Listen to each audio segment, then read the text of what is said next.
আমাকে করবো না, শর্ট করে দিতে হবে তো সব। আরে করো না।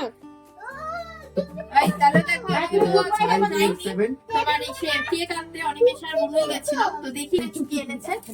তো আমি বলেছিলাম হ্যাপি বার্থডে আনতে, এটা এনেছে। এটা এখন বুনু আর অনিমেষ দুজন মিলে এখানে সাজাবে। হ্যাপি বার্থডে এটা এনেছে। আর এখানে আছে দুপুর টুপি এনেছে, তাই তো? এটা তুমি পরবে? এই দেখো টুপি পরেছে, টুপির রং ও এরকম করে বৌদি খুলে দাও, নালে কেক কাটা রেখে শেষ। হয়তো তোমার পেনটা এটা এনেছে। আর এখানে আছে কতগুলো বেলুন আর এটা কেক। তো কেকটা আমরা আলাদা শর্টস ভিডিও করে দেখাবো।